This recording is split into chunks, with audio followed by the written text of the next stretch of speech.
Hello guys, तो कैसे हैं आप सभी। तो आज की कहानी शुरू करने से पहले अगर आप मेरे चैनल पर न्यू हैं तो प्लीज़ उसे सब्सक्राइब ज़रूर कीजिएगा। तो आज की कहानी शुरू करते हैं। पर अगर सासू माँ को बुरा लग गया तो।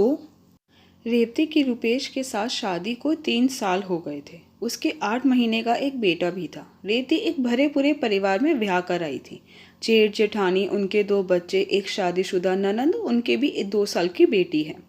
सासू माँ एक स्कूल में प्रिंसिपल हैं और ससुर जी एक बैंक में नौकरी करते हैं। उनके रिटायरमेंट में भी कुछ टाइम बाकी था।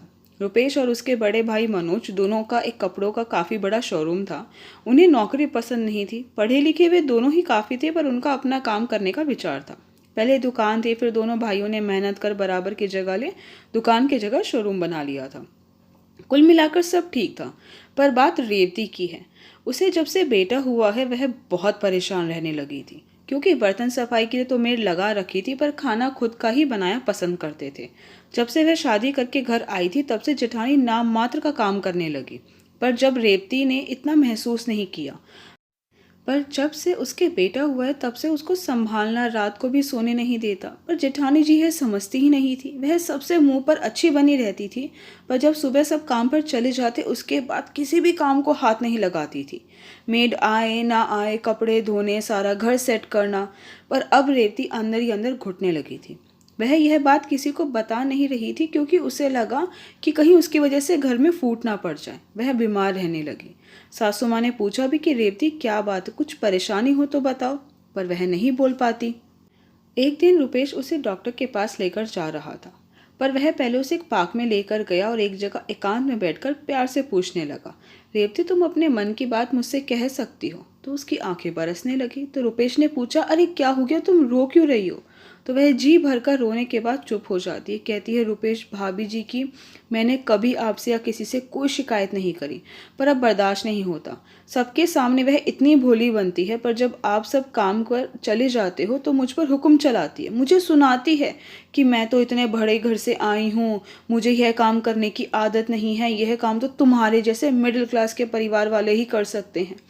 और आप सबके आने के बाद बना हुआ खाना परोसकर सबकी चहेती बन जाती है। पहले मुझे इतनी परेशानी नहीं थी, पर जब से चिंटू पैदा हुआ है मेरे ऊपर काम का बोझ बढ़ गया है। फिर भी मैं काम कर लेती हूँ, पर वह रोते हुए बच्चे तक को नहीं संभाल सकती हैं। मैं घर को तोड़ना नहीं चाहती, पर अब बर्दाश्त नहीं होता। तो रुपेश कहता है, तुमने मुझे कभी बताया क्यों नहीं। मैं मम्मी से बात करता हूँ। तो रूपाली ने कहा, पर मम्मी को बुरा लगा तो। रुपेश ने कहा, अरे उन्हें बुरा नहीं लगेगा। हमें अपनी बात दूसरों के सामने रखनी चाहिए है, नहीं तो किसी को क्या पता चलेगा हमें क्या परेशानी है। वह दोनों घर जाते हैं तो रुपेश अपनी माँ को अकेले में सारी बात बताता है। तो वह कहती हैं, ठीक है मैं देखती हूँ। रुपेश चला जाता है, पर माँ सोचती है घर में कलेश ना हो और बात सुधर जाए, ऐसा मैं क्या करूँ। रात को डाइनिंग टेबल पर बड़ी बहू खाना परोस रही थी।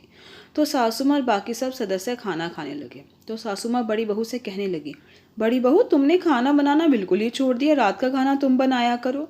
तो जेठानी ने कहा, अरे नहीं नहीं मम्मी जी, मैं भी खाना बनाती हूँ। तो सासू माँ ने कहा, अरे मैं तो इसलिए कह रही थी, तुम्हारे हाथों में तो इतना स्वाद है, तुम्हारे हाथ का खाना खाकर तो मज़ा ही आ जाता है। और तुम्हारी देवरानी को भी तो पता चले कि उसकी जेठानी किसी शेफ से कम नहीं है। तो जेठानी ने कहा, ठीक है मम्मी जी, आज से रात का खाना मैं ही बनाया करूँगी और सुबह के समय की सब्जियाँ भी मैं ही बना दिया करूँगी। सासू माँ को पता था बड़ी बहू उसकी तारीफ करने पर सारा काम अच्छे से संभाल लेती है। उनका तीर सही निशाने पर लगा। घर में कलेश भी नहीं हुआ और रेवती की परेशानी भी दूर हो गई। उसे अपने और अपने बेटे के लिए समय मिलने लगा। कई बार क्या होता है कि इंसान अंदर ही अंदर घुटता रहता है, जिसकी वजह से वह चिड़चिड़ा हो जाता है, पति पर बच्चों पर गुस्सा निकलता है, घर की शांति भंग होती है। इसलिए हमें अपनी परेशानी किसी के साथ शेयर करनी चाहिए ताकि उसका हल निकल सके। आई होप गाइस कि आपको मेरी वीडियो पसंद आई। आपको मेरी वीडियो पसंद आई तो प्लीज़ उसे लाइक ज़रूर कीजिएगा, शेयर कीजिएगा, मुझे कमेंट करके ज़रूर बताइएगा कि आपको मेरी वीडियो कैसी लगी। अगर आपने अब तक मेरे चैनल को सब्सक्राइब नहीं किया तो प्लीज़ उसे सब्सक्राइब ज़रूर कीजिएगा। Thank you so much guys मेरी वीडियो देखने के लिए।